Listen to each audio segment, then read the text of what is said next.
I can feel your mighty power. Here it's moving in this place. Since the rain of your glory, since the rain of your grace, I can feel your mighty power. Here it's moving in this place. In the presence of angels, we've got glory on the winds, like the voice of many waters. I can hear the angels sing.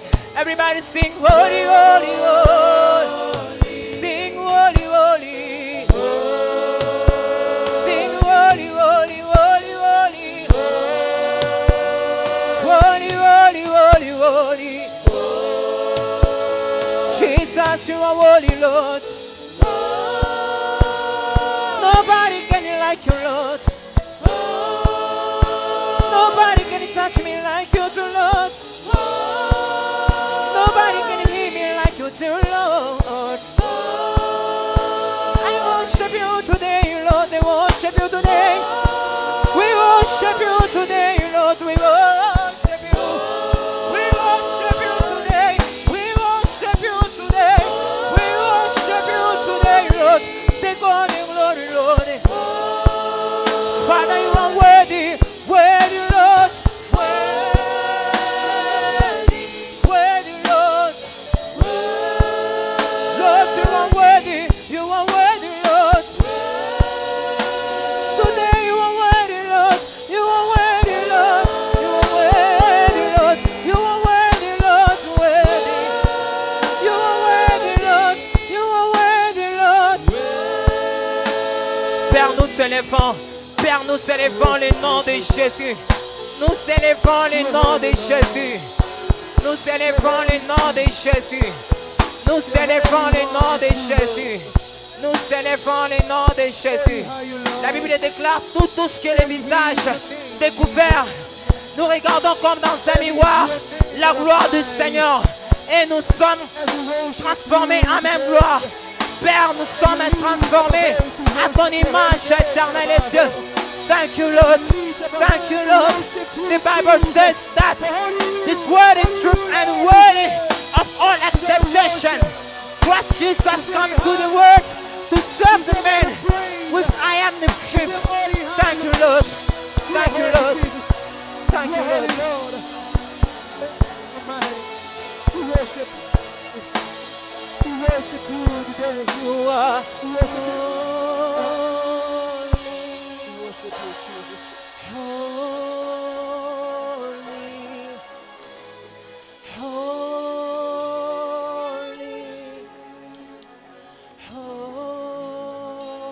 C'est très simple. Holy, holy, holy, holy. We sing holy, holy. Everybody cry. Holy. We sing holy today. Holy. We cry holy. Holy. We sing holy. Holy. We sing holy. Yeah. Holy, holy,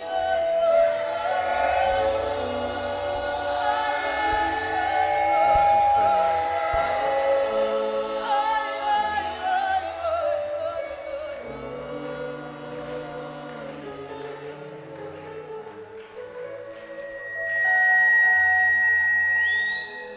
Merci Seigneur.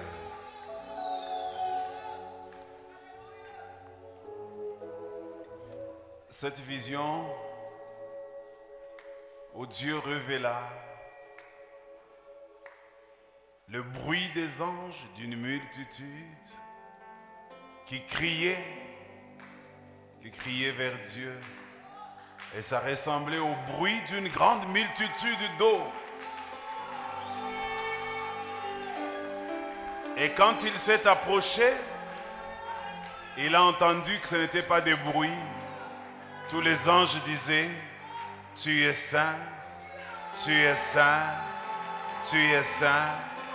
Et nous aussi à l'église, nous nous joignons à eux pour dire, effectivement, il est saint, il est saint, il est saint, il est saint, il est saint. Autant de fois, il est saint, il est saint. Incomparable, sans pareil, il est saint. Redoutable en puissance, il est saint. Il ne connaît point de péché, il est saint. L'agneau de Dieu qui ôte le péché du monde. Il est saint.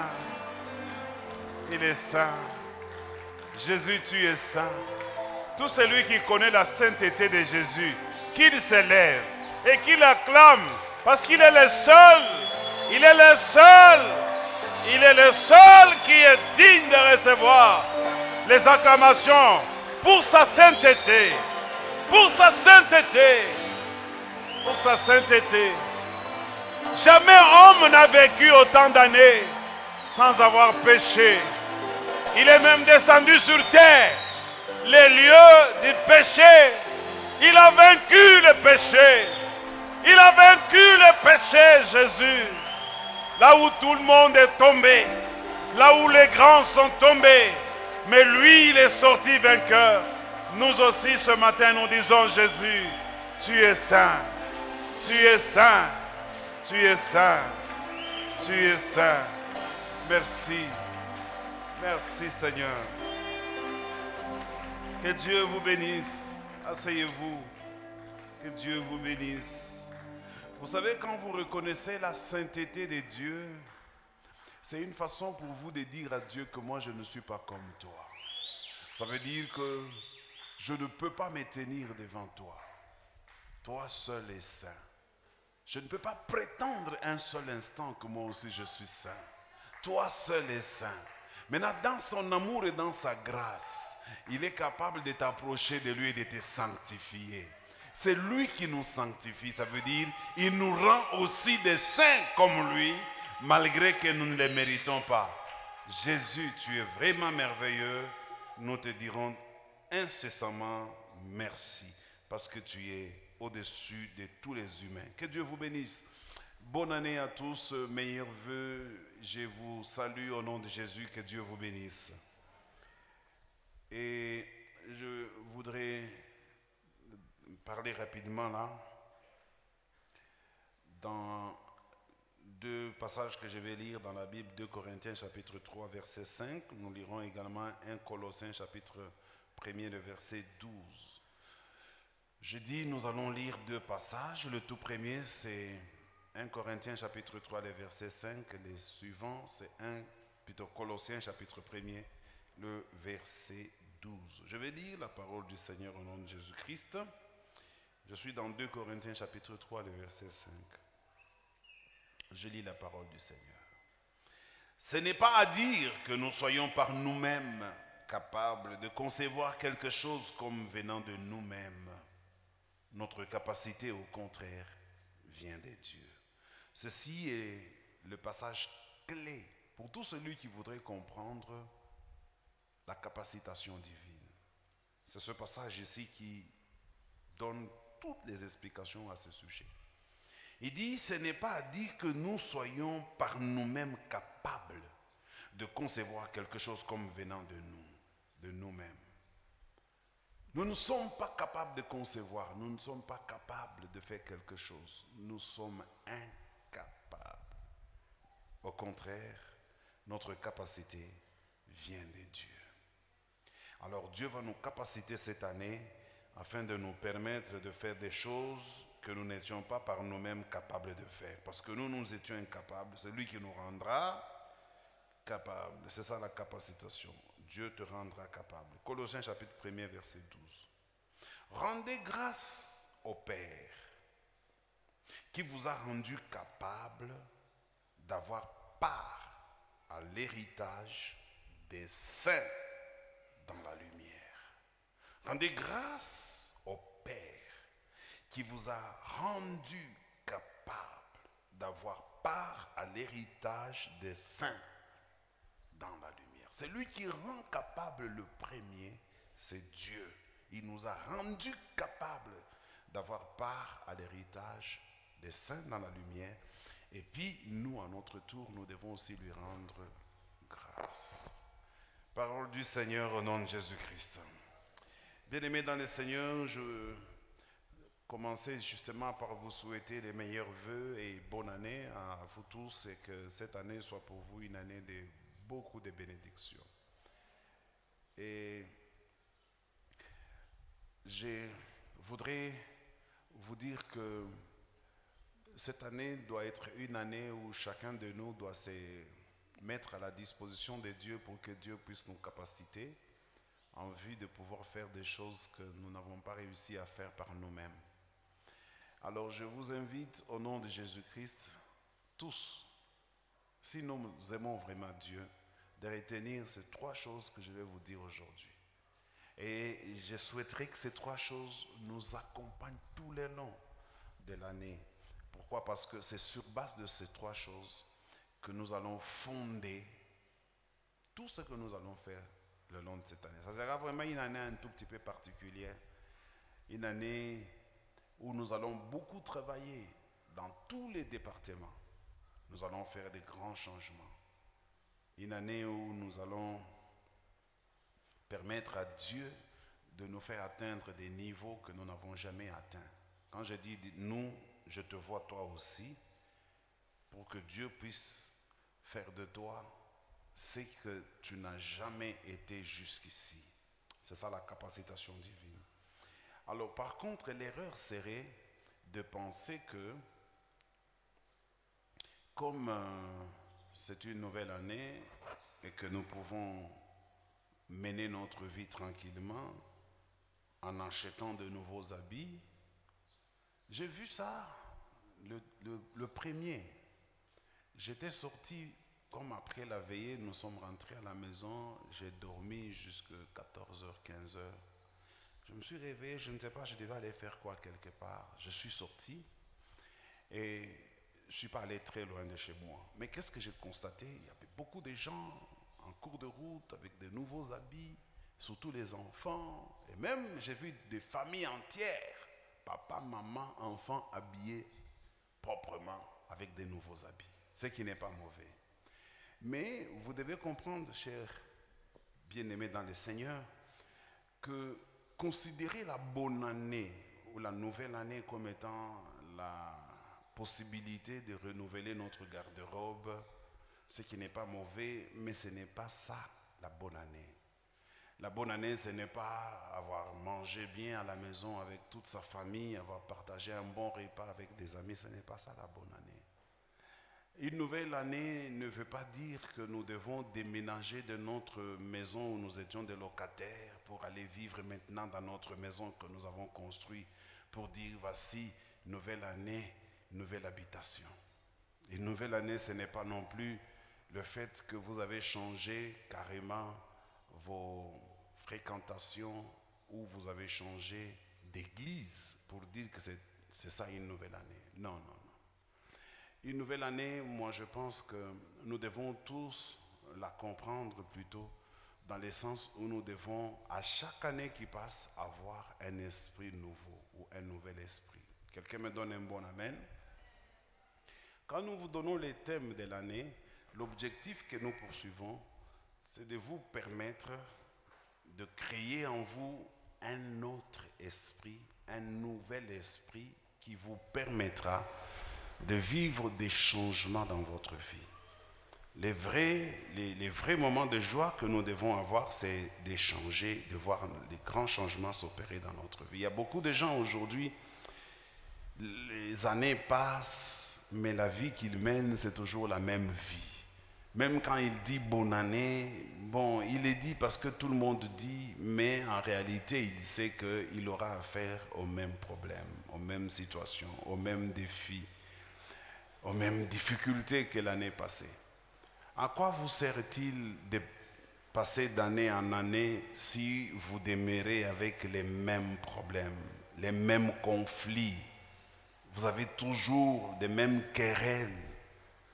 Au lieu de diminuer le nombre de vos ennemis, une année passe pour une autre année, vous avez augmenté le nombre de vos ennemis.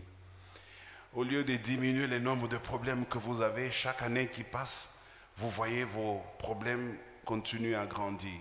Vous avez des enfants et chaque fois que les enfants grandissent, c'est encore un autre défi qui vient s'ajouter sur les défis que vous aviez l'année passée. Et de plus en plus, vous vous sentez affaibli, vous vous sentez amorti, vous vous sentez incapable de pouvoir vous réjouir de l'année nouvelle. Parce que ça se passe toujours comme ça. C'est un peu quelque chose que je voudrais combattre dans l'église et dans votre pensée, dans votre esprit. Il ne faudrait pas qu'à chaque fois qu'une nouvelle année vienne, nous sommes tous dans la joie parce que Dieu nous a donné une nouvelle année, nous avons vu 2023. L'objectif, ce n'est pas de voir 2023. L'objectif, c'est qu'est-ce qu'on devient en 2023. L'objectif, c'est qu'est-ce qui va se passer maintenant dans 2023 qui ne s'est pas passé en 2022. Pourquoi 2023 doit être différent de 2022? Si dans 2023, j'aurai toujours affaire aux mêmes démons, j'aurai toujours affaire aux mêmes problèmes, pourquoi je suis en train de célébrer la nouvelle année?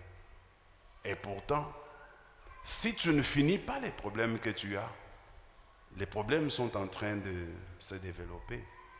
Si tu n'arrives pas à conquérir les situations qui sont devant toi, ces situations se renforcent davantage.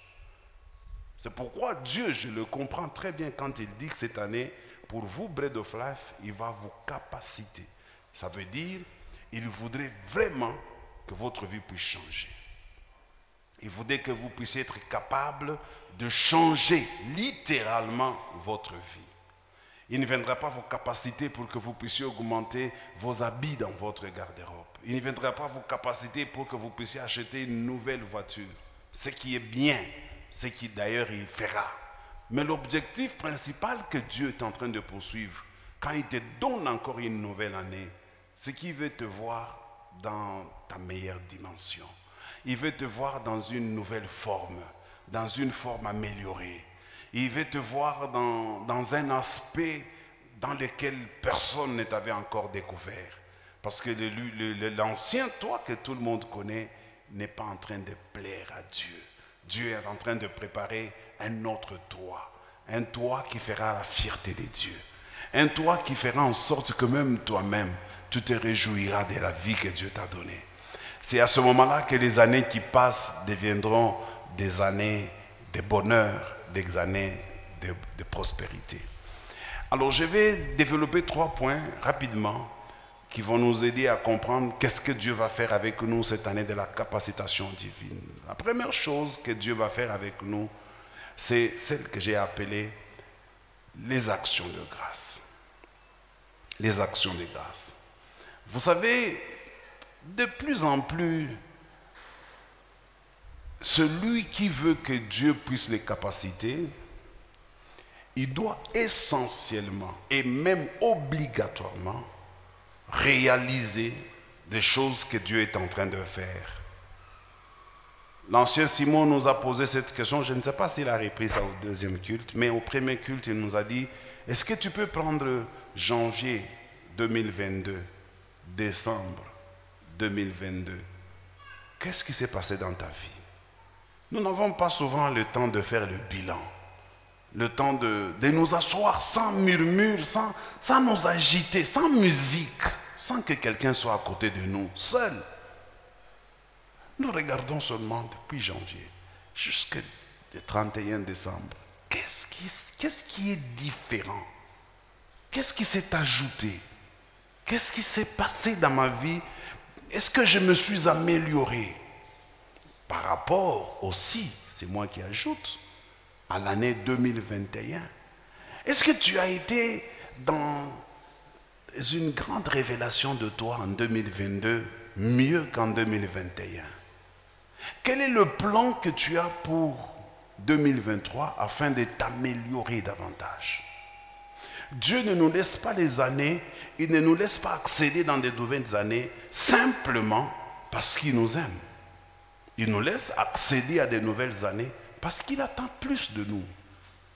Parce qu'il espère que ce que nous n'avons pas pu faire l'année passée, nous le ferons aujourd'hui. C'est l'unique raison pour laquelle Dieu nous laisse en vie encore aujourd'hui. Sinon, pourquoi il te laisserait en vie, selon toi, à ton avis? C'est pour que tu continues à aller dévaliser les maisons des gens, pour que tu continues à tricher, pour que tu continues à voler, pour que tu continues à mentir, pour que tu continues à calomnier. Pourquoi il t'aurait laissé encore la chance d'être en 2023? Il y a des gens, moi quand j'apprends ce qu'ils font, je me dis, Seigneur, comment quelqu'un peut être à l'église et qui ne veut pas changer? Le changement, c'est maintenant. Le changement, ça veut dire, à partir de maintenant, tu mets une ligne de démarcation avec ton passé. Et je suis en train de parler à quelqu'un ici.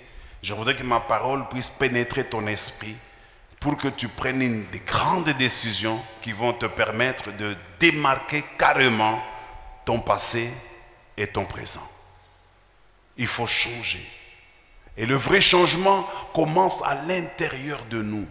Le vrai changement affecte d'abord notre esprit.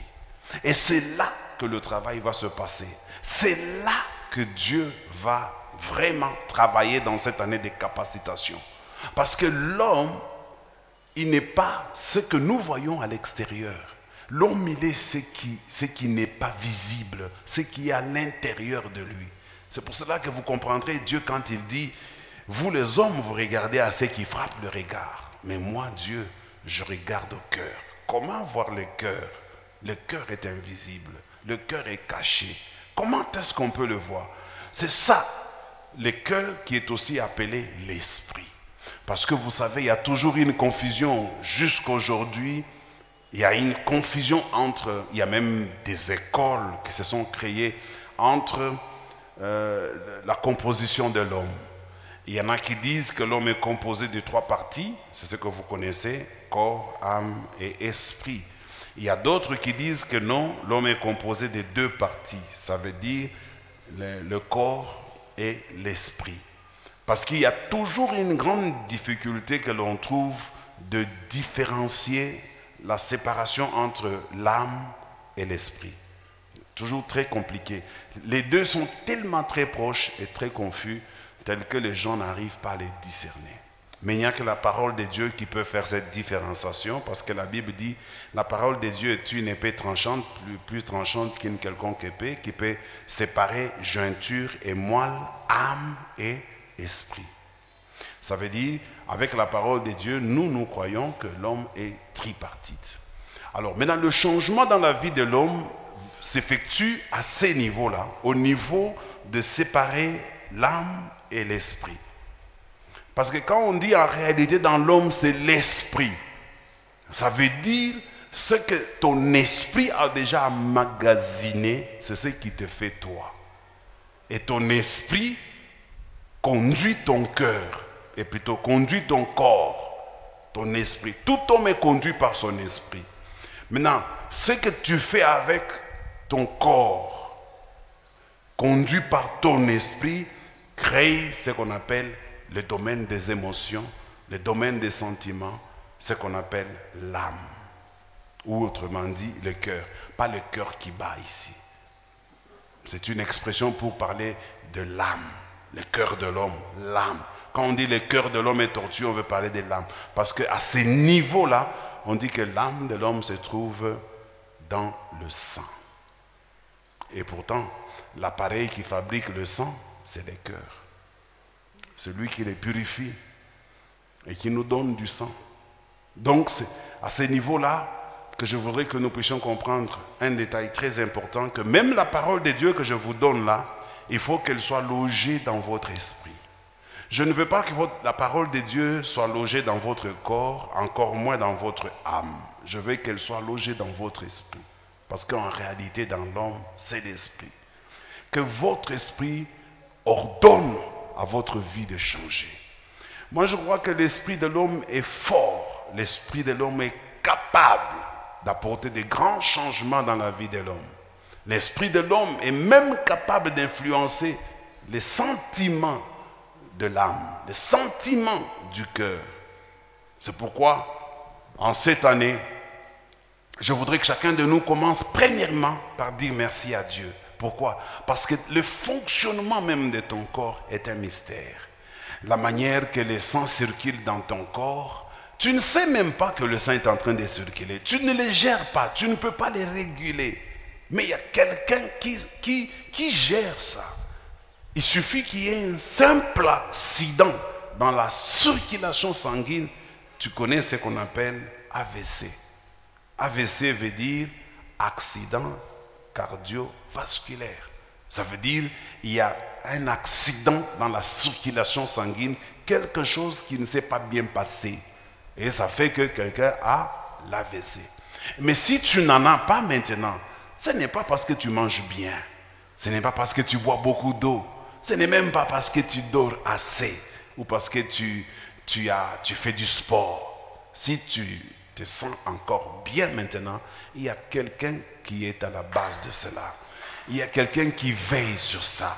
Pendant que tu dors, lui est en train de réguler tout ce qui se passe dans ton corps. Même la digestion, la manière que nous mangeons. Je sais que tu aimes beaucoup manger. La manière que nous mangeons, nous savons seulement mettre dans la bouche et mâcher.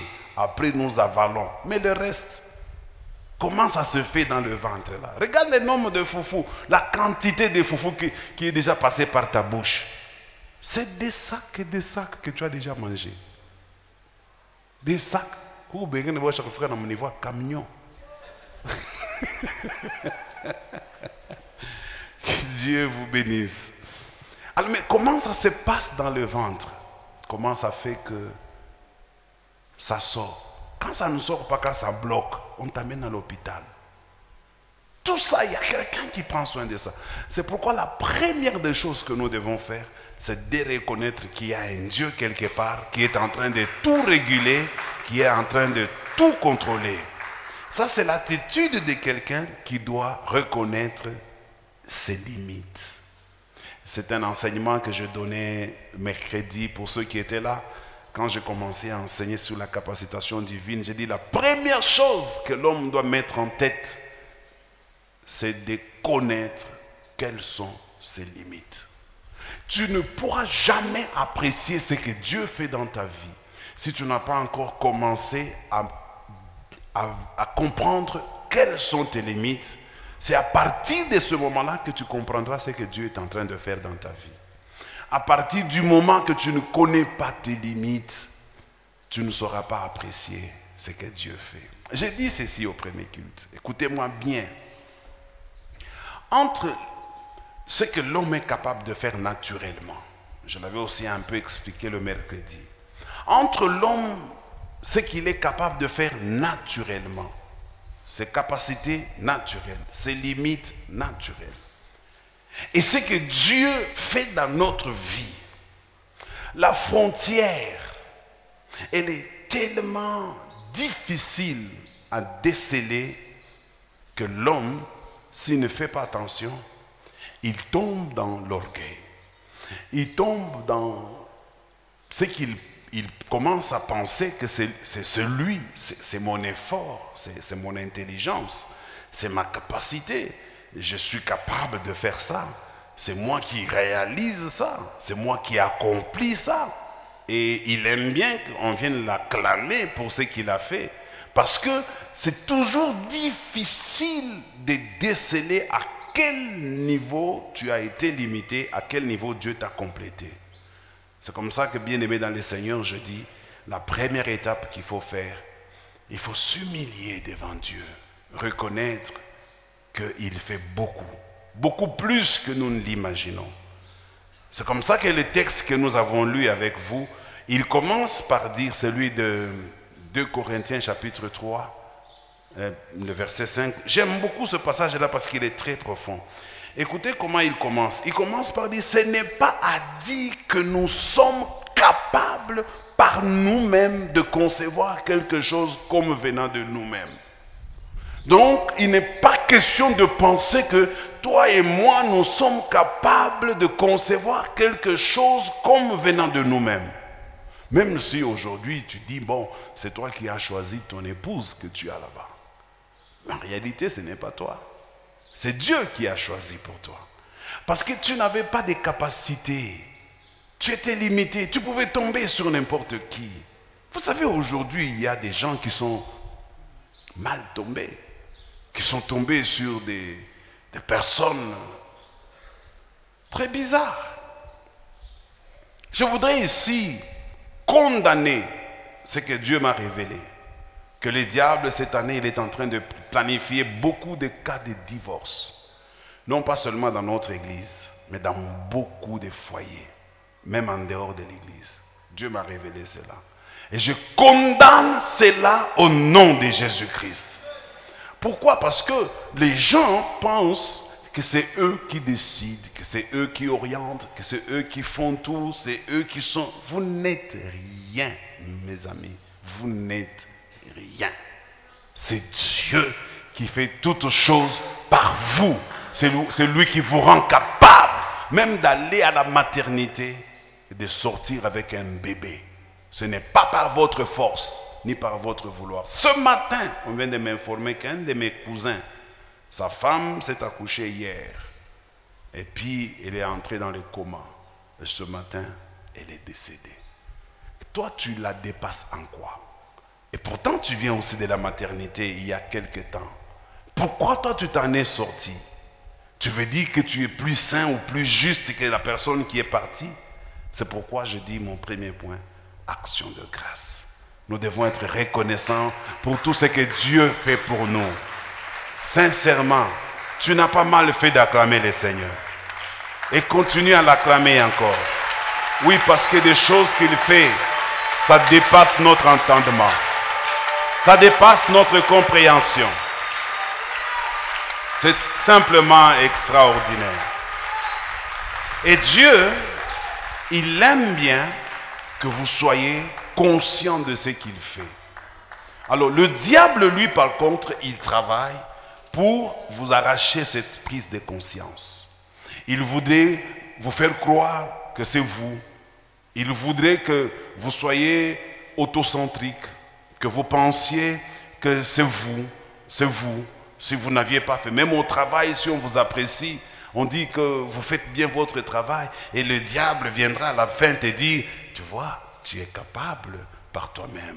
Et de plus en plus, lorsque les gens deviennent capables par eux-mêmes, ils cessent de chercher Dieu. Ils cessent de se confier en Dieu. Je viendrai me confier en Dieu, pourquoi? Si je sais que je peux faire sans Dieu. C'est comme ça que les gens voyagent sans intéresser Dieu. Les gens se marient sans intéresser Dieu. Les gens commencent un commerce sans intéresser Dieu. Les gens commencent ils se font même des associations sans insulter Dieu. Ils conçoivent des choses sans associer Dieu. Paul nous dit, c'est pas dire que nous sommes capables de concevoir quelque chose comme venant de nous. Notre capacité, au contraire, vient de Dieu. Deuxième point, la disponibilité. La disponibilité. Ou bien, c'est disponibiliser. Je préfère mieux se disponibiliser. Nous devons savoir nous disponibiliser. Ça veut dire nous mettre au service de Dieu. Pensez-vous que Dieu, il veut vous voir entrer dans cette nouvelle année simplement pour que vous puissiez manger, dormir, vous réveiller et revivre les mêmes choses tous les jours? Non. Si Dieu nous a gardés jusqu'aujourd'hui, vous et moi, c'est parce que Dieu attend de nous quelque chose de meilleur que nous n'avons pas fait hier. Le jour qu'il en aura assez, ce jour-là, tu partiras. Vous savez ce qu'il a fait avec Jonas. Dieu, il ne va pas t'obliger à te disponibiliser. S'il y a la démocratie, c'est Dieu. Les hommes ne sont pas des démocrates. Les hommes aiment la démocratie quand c'est en leur faveur. Mais ils n'acceptent pas quand la démocratie devient en leur défaveur. Mais Dieu, même quand sa démocratie devient contre lui, Dieu accepte. C'est un bon perdant. Quand Jonas s'élève, alors que Dieu lui dit, voilà ce que j'attends de toi, Jonas. Si je t'ai gardé encore cette année, je veux que tu ailles à Ninive.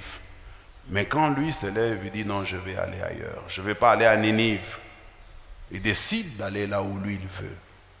Dieu ne l'a pas tué. Dieu n'a jamais tué quelqu'un parce qu'il a refusé de se disponibiliser. Il n'a jamais tué quelqu'un. Si on vous a dit ça, souvent les mensonges de ceux qui se disent prophètes entre guillemets, quand il vous voit là, il dit, non, ma soeur, Dieu m'a dit, si je ne fais pas, je risque d'avoir des problèmes avec Dieu. Regardez dans la Bible, qui a eu des problèmes avec Dieu pour avoir refusé de faire? Personne. Même Jonas n'a pas eu de problèmes avec Dieu. Qu'est-ce qui est arrivé à Jonas? Ce qui est arrivé à Jonas, c'est ce qui était arrivé aux enfants d'Israël. Bien-aimés dans le Seigneur, si nous sommes là et qu'en ces moments, vous êtes en train de m'écouter, sachez que vous êtes sous la couverture de Dieu.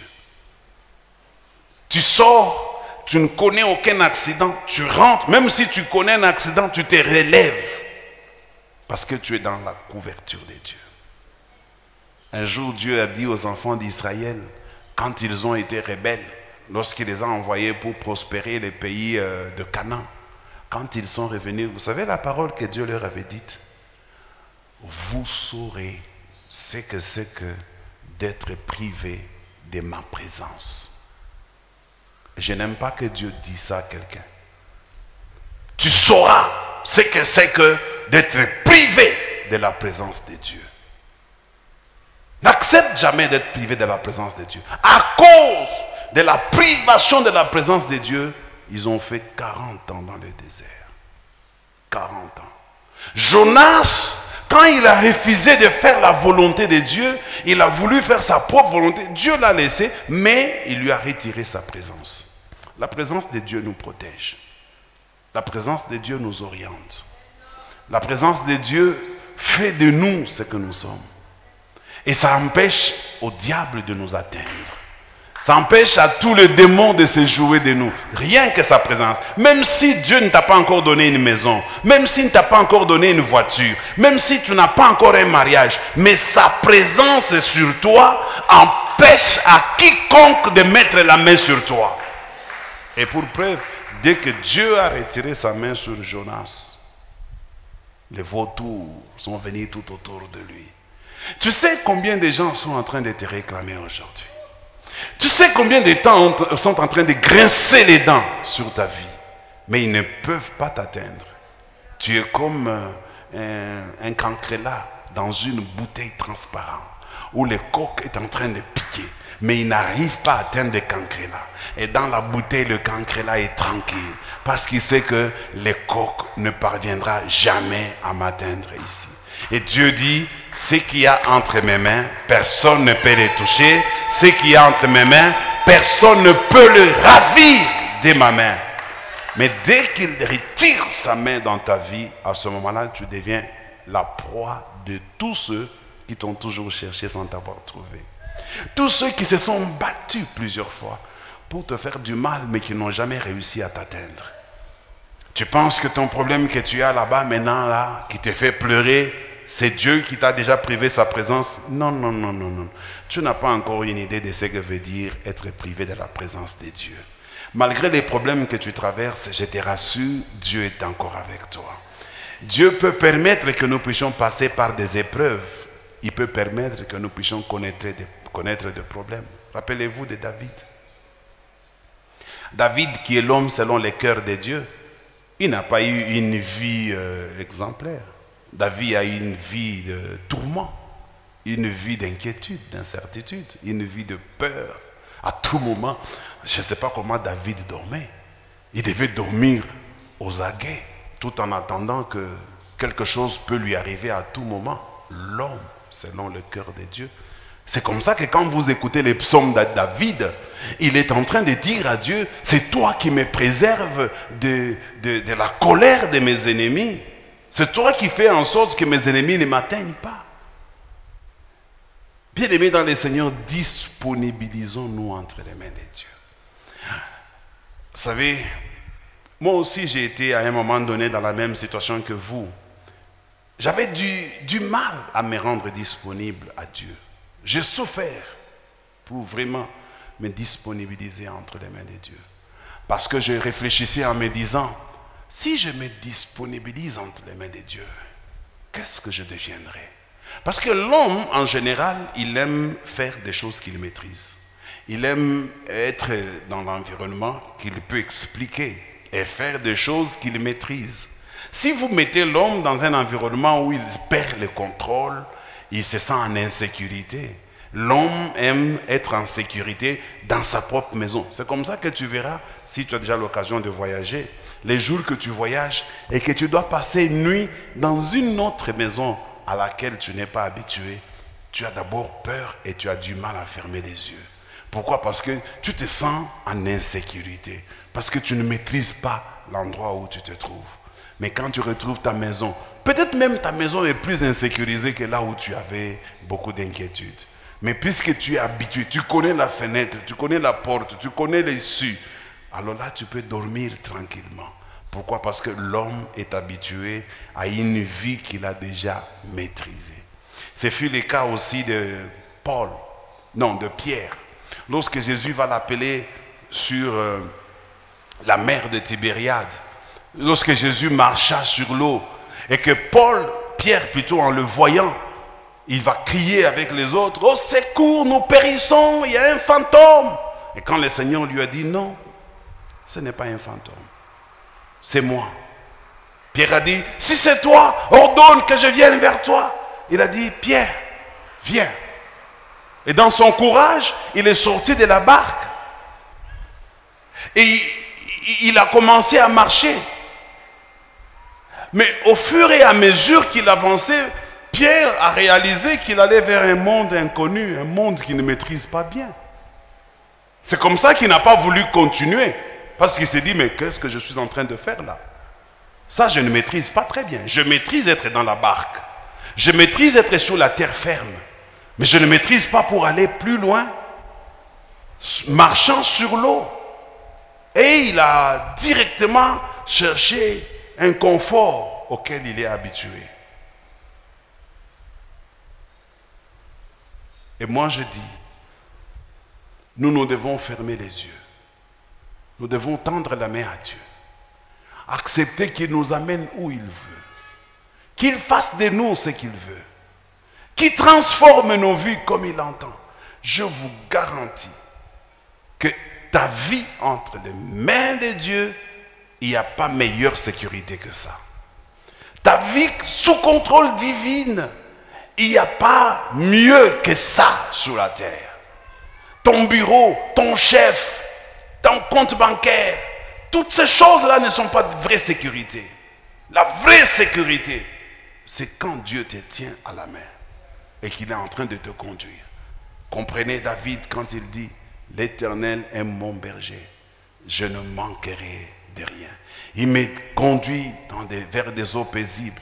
Il me dirige il me conduit dans les sentiers de la justice et me dirige près des eaux paisibles. » Il dit, même quand je traverse la vallée de l'ombre de la mort, je ne crains aucun mal parce que sa présence me rassure. Et il est sûr que là où Dieu l'amène, c'est là où coule le lait et le miel. Dieu ne peut pas t'amener quelque part où il sait que ça va te détruire. C'est comme ça qu'à la fin il dit, il dresse devant moi une table en face de mes adversaires et il est en train de oindre d'huile ma tête jusqu'à ce que ma coupe déborde. Le bonheur et la grâce m'accompagneront tous les jours de ma vie. Pourquoi? Parce que l'Éternel est mon berger. Je voudrais que cette année de capacitation divine, nous puissions tous, dis-moi la grande majorité si c'est possible, nous puissions nous disponibiliser entre les mains de Dieu. Nous aurons moins de conflits à l'église. Nous aurons moins de problèmes à l'église. Dieu est capable de régler toutes sortes de difficultés que tu traverses dans ta vie. Écoute ce que David dit. J'ai été jeune, j'ai vieilli. Je n'ai pas vu un juste abandonné, ni sa postérité mendiant le pain. Parfois tu te bats parce que tu t'es dit j'ai des enfants à nourrir. Tu te bats parce que tu t'es dit je ne peux pas écouter la voix de Dieu parce que je dois répondre à mes obligations. Fais confiance à Dieu. Fais confiance. J'ai douté comme toi. J'ai douté comme toi. Mais les jours où j'ai fermé les yeux, le jour où j'ai dit Seigneur, je suis un aveugle,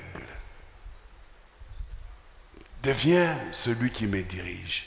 Un aveugle n'a pas de choix. Jésus dit, si vous voyez, vous êtes des aveugles. Si vous êtes des aveugles, alors vous verrez. Comporte-toi comme un aveugle devant le Seigneur. C'est lui qui va te rendre capable. C'est mon dernier point. Il va te rendre capable. La capacitation peut, en très peu de mots, être définie comme étant te rendre capable. Dieu te rendra capable. Il te rendra capable de ce que tu n'as pas réussi à faire. Mais cette fois-ci, tu réussiras à le faire. J'ai vu des choses dans ma vie, j'ai vu des moments dans ma vie, j'ai vu des difficultés dans ma vie, j'ai vu des combats dans ma vie, j'ai vu des moments de gloire dans ma vie, des moments de joie. Mais ce que j'ai retenu, mieux vaut un jour dans sa présence que 1000 ans ailleurs. Faisons confiance à Dieu. Quand vous êtes avec Dieu, il va vous capaciter dans votre domaine. Il peut vous mettre à côté des investisseurs, alors que vous n'avez rien, ni en compte, ni en main. Mais Dieu vous donne la capacité de les convaincre et de vous faire confiance. Comme quelqu'un m'a dit qu'il est arrivé quelque part, il n'avait rien, absolument rien. Mais il a rencontré des gens qui avaient beaucoup de millions. Et ces gens-là ont mis des millions à sa disposition.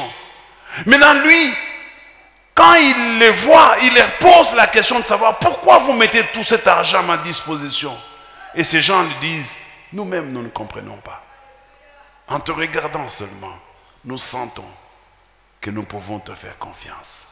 Dieu va capaciter quelqu'un dans cette église. Il te fera en sorte que là où les gens t'ont rejeté, les gens vont t'accepter. Là où on n'avait pas besoin de toi, on aura besoin de toi. Moi, j'ai la foi que ce pays nous appartient à nous tous. J'ai la foi que s'il y a des gens qui se font des millions ici sur la terre, moi aussi je peux me faire des millions ici sur la terre. J'ai la foi, bien aimé dans le Seigneur, que ce pays n'est pas un pays maudit. Ce n'est pas un accident que Dieu nous ait mis dans ce pays. Dieu attend beaucoup de nous. Il attend que nous puissions nous disponibiliser et lui nous rendra capables. Nous sommes capables, mes amis. Il dit, si vous avez de la bonne disposition, si vous avez de la bonne volonté, vous mangerez les meilleures productions de votre pays. J'ai besoin, moi aussi, comme toi, de te voir jouir de la vie que Dieu t'a donnée. De voir la meilleure expression de toi-même. La meilleure expression de toi-même, ce ne sont pas les make-up que tu fais. La meilleure expression de toi-même, ce ne sont pas les maquillages, ce ne sont pas les gémativismes. Les gémativismes veut dire tu présentes aux gens une certaine façon que tu veux que les gens te voient. Tu veux que les gens te considèrent d'une certaine manière. Tu veux te présenter devant les gens d'une certaine façon. Tu veux que les gens te prennent pour ce que tu n'es pas. Tu veux que les gens te considèrent pour ce que tu n'es pas. Mais, écoutez mes amis, quand Dieu te bénit, tu n'as pas besoin de forcer. Tu n'as pas besoin de convaincre les gens. Tu n'as pas besoin de leur dire, vous ne me voyez pas, je suis là, Dieu m'a béni. Tu n'as pas besoin de dire aux gens que Dieu t'a béni. Eux-mêmes, quand ils te regarderont seulement, ils verront que Dieu t'a béni. Même si tu dis non, il ne m'a pas béni, ils diront que tu mens. Toi, Dieu t'a béni. Je dis à quelqu'un, même si tu n'as pas encore du travail, même si tu n'es pas encore marié, même si tu n'as pas encore de maison, même si tu n'as pas encore de voiture, l'Esprit de Dieu est capable de commencer un travail en toi maintenant même. Maintenant, vous savez, le changement est un processus. Le changement ne se fait pas du jour au lendemain. Le changement prend le temps nécessaire. Laissez à Dieu vous transformer lui-même à sa manière. Laissez-le vous changer lentement, progressivement. Il vous amène vers une destinée. Ne soyez pas pressés dans la vie. Ne voulez pas du vite fait. Ne faites pas des choses pour avoir tout de suite. On ne gagne pas la vie tout de suite. Ça n'existe pas. C'est des chimères, c'est des mensonges, c'est des utopies. On gagne les gens la vie progressivement. On devient. Je suis devenu ce que je suis aujourd'hui. Dieu m'a changé littéralement. Il m'a transformé progressivement. J'étais conscient que Dieu était en train de travailler pour moi. Attendez, Jésus dit à Pierre, sur cette pierre, je bâtirai mon église. Et les portes du séjour de la mort ne prévaudront point contre elle. De quelle église s'agit-il? De ces bâtiments? De ces colonnes? De la toiture? Des chaises sur lesquelles tu es assise? Ou bien de toi? Alors tu es un édifice que Dieu est en train de bâtir. Dieu est en train de te bâtir progressivement. Il commence d'abord par creuser le trou. Il met la fondation. Même si tu n'as pas encore vu la toiture, sois patient. Tu peux trouver une maison qui n'a pas encore de toiture. Tu entres là-bas, tu appelles ça qui nyumba nyumba. Mais attends quand cette maison va terminer. Jésus est un architecte par excellence. Quand il aura fini de te bâtir, même toi-même, tu seras étonné de voir qui tu es déjà devenu. Laisse-lui le temps d'enlever des choses qui ne sont pas de lui, des choses que le monde a mis en toi, des choses qui sont de bombes à retardement. Le diable est devenu technicien. Quand il sait que tu as un avenir glorieux avec Dieu, il te met de bombes à retardement. C'est-à-dire, quand tu continues à grandir, mais en toi, il y a des bombes à retardement. Et quand tu seras arrivé au sommet, là où Dieu veut t'amener, tu vas exploser en public et ça sera un échec.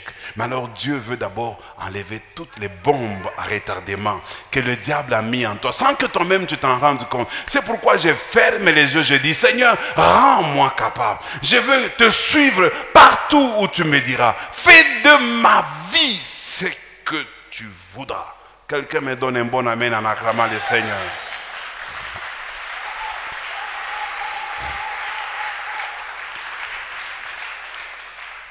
Tu vas te tenir debout. Et je voudrais que tu pries avec moi 3 sujets de prière.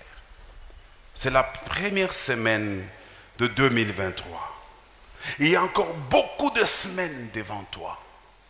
Beaucoup de jours devant toi. Beaucoup de mois devant toi.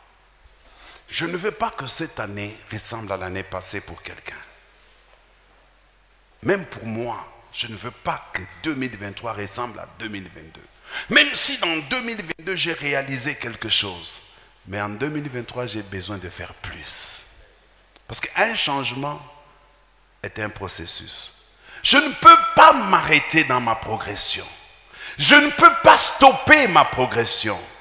Je dois aller de gloire en gloire, de réalisation en réalisation. Ne me dis pas que, papa, nous avons déjà fait. Oui, ce que nous avons déjà fait ne reviendra plus dans le futur. C'est resté dans le passé. Le passé, c'est déjà mon introduction, c'est dans le passé. Le futur, c'est ce que nous allons faire avec vous dans la prière. Arrête de regarder le passé. Ne sois pas esclave de ton passé. Même si ton passé est glorieux, ne prends pas ton passé comme une référence. Ne t'appuie pas sur ton passé. Quelqu'un a dit, si tu t'appuies sur ton passé, tu seras dépassé. Regarde vers l'avenir. Accepte que le changement commence maintenant. Il n'est jamais trop tard dans la vie. L'essentiel, il faut commencer. Le problème que nous avons, c'est que nous n'avons jamais commencé. Pourquoi quand on nous dit, ah, c'est long, c'est loin, quand est-ce que nous allons arriver? Nous voulons du vite fait. Nous voulons déjà là, demain,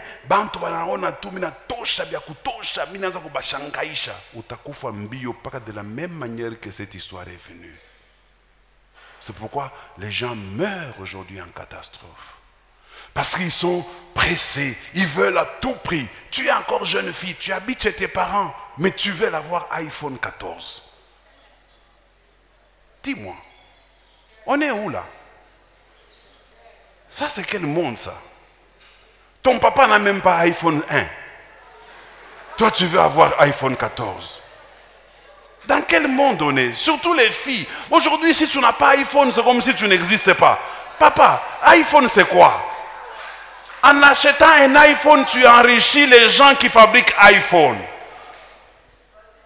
Et puis, ce n'est pas le fait que tu as un téléphone cher qui te donne de la valeur. Tu peux avoir un téléphone cher, mais tu es un impudique. Un appareil cher, mais tu es un voleur. Un appareil cher, tu es un impoli. Un appareil cher, tu es un sorcier. C'est quoi ça? Que les changements commencent aujourd'hui dans la vie de quelqu'un. Je dis que quelqu'un dit, Seigneur, je prends la décision de changer. Je vous avais dit, si tu veux changer, arrête de faire ce que tu faisais avant. Commence à faire de nouvelles choses. Vous voulez changer tout en faisant ce que vous avez fait la fois dernière.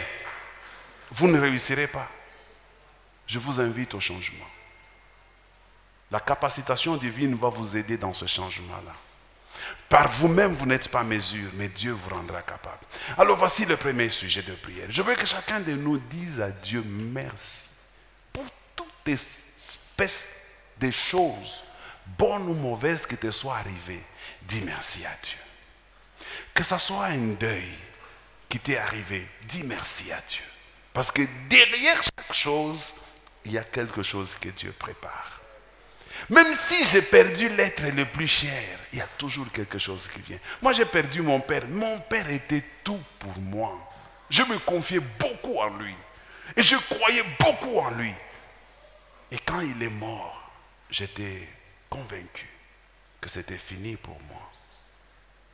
Alors que j'ignorais que ça venait de commencer pour moi.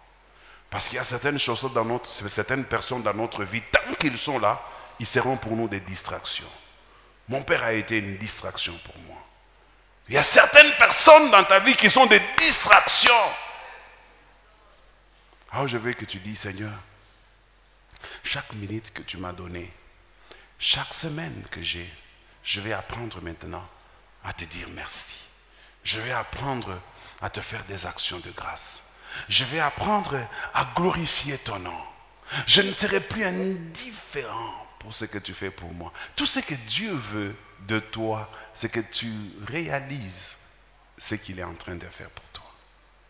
Et il se sent mal s'il se rend compte que ce qu'il fait pour toi, tu n'en es même pas conscience. S'il réalise que tu n'es même pas là, ça lui fait mal. Regardez la parabole des 10 lépreux. 9 ne sont jamais revenus, un seul est revenu. Quelle était l'attitude de Dieu? Où sont partis les 9? N'ont-ils pas aussi été guéris comme toi? Dieu aime la reconnaissance, la gratitude. C'est lui qui est reconnaissant, qui dit merci à Dieu dans les petites choses. C'est quelqu'un qui est humble. Et quand quelqu'un est humble, Dieu va le glorifier. Comme 1 Pierre 2 dit, humiliez-vous devant sa main puissante. Au temps convenable, il vous élèvera. Je veux que quelqu'un commence à dire, Seigneur, je réalise aujourd'hui, parce que c'est ça le premier point dans la capacitation, c'est de réaliser que tu es nul, sans Dieu, tu n'es rien. C'est lui qui fait tout. C'est lui qui te fait tout. Dis-lui merci pour tout ce que tu rencontres aujourd'hui qu'il a fait dans ta vie. Dis merci.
Une action de grâce veut dire merci. Colossiens 1, 12 nous dit, rendez grâce au Père qui vous a rendu capable. Je vais dire ça dans notre thème. Dites merci à Dieu qui vous a capacité d'avoir part à l'héritage réservé aux saints dans la lumière. Je vais vous parler de ça le mercredi. Quels sont l'héritage là? Quel est l'héritage pour lequel nous devons dire merci à Dieu? Pour lequel nous devons dire merci de nous avoir rendus capables, de nous avoir capacité, pour que nous ayons accès. C'est au fait ça l'objectif que nous allons poursuivre tout le long de cette année. C'est qu'aucun d'entre, en tout cas celui qui sera dans cette église, qui écoutera la parole de Dieu, que Dieu le rende capable d'avoir accès à l'héritage qu'il a réservé aux saints. Il y a un héritage pour toi. L'héritage, ce n'est pas au ciel. Le ciel en fait partie. Ce n'est pas au ciel. Écoutez la question de Pierre. On va parler de ça le mercredi. Qu'en sera-t-il pour nous qui avons tout quitté? Il y a un héritage pour toi. Qu'en sera-t-il pour nous qui avons souffert après avoir tout abandonné pour venir te servir toi, Seigneur? Qu'en sera-t-il pour nous? Il y a une réponse que Jésus a donnée.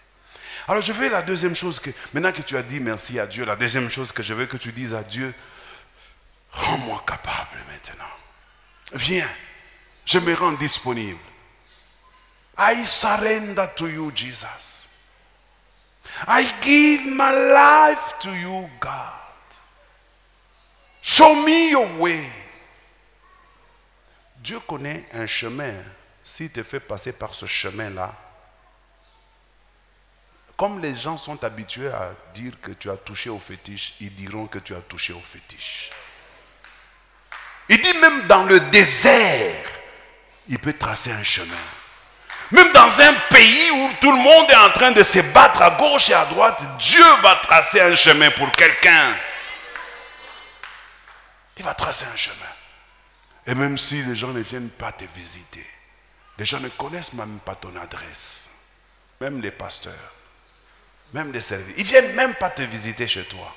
Mais la Bible dit, Dieu dans la solitude, il va faire jaillir de l'eau.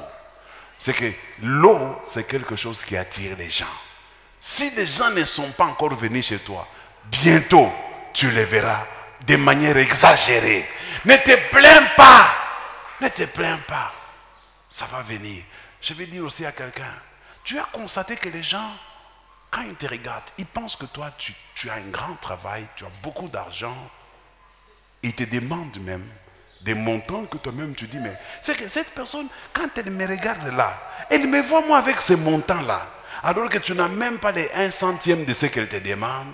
Toi aussi, tu cherches même $100, mais quelqu'un vient te dire, papa, où est-ce qu'on cherche $500? On est moins garia. Oui, il est en train de voir le travail que Dieu est en train de faire dans toi. Il est en train de voir ce que toi-même tu n'as pas encore vu. Toi-même tu n'as, mais lui est en train de voir ça. Alors je veux que quelqu'un prie en disant, Seigneur, rends-moi capable. Rends-moi capable. Il y a beaucoup de choses qui t'attendent que toi. Dieu va te rendre capable d'entrer en possession de cela. Prions le Seigneur.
Merci. Maintenant, la dernière requête, avant que je ne prie pour toi, pour te libérer, je veux que tu commences à retirer de ta vie tout ce que l'ennemi a planté. La Bible dit toute plante que n'a pas planté mon Père Céleste sera. Ça veut dire, de nos jours, l'ennemi a monté des situations telles que, d'une manière ou d'une autre, toi et moi, nous nous retrouvons en train de faire des choses qui lentement sont en train de nous éloigner de la pensée divine. Des choses qui deviennent des obstacles pour que Dieu nous bénisse. Sans notre concours, sans notre volonté, mais le diable orchestre cela autour de nous. Il travaille autour de nous. Il met des choses, il plante des arbres autour de nous pour que tout cela nous empêche de voir la gloire de Dieu. Alors voici la prière que tu vas faire. Détruis et enlève toute chose, toute sémence, toute plante que n'a pas planté mon Père Céleste dans ma vie. Tu seras déraciné. Prions au nom de Jésus-Christ.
Légèrement lever ta main droite.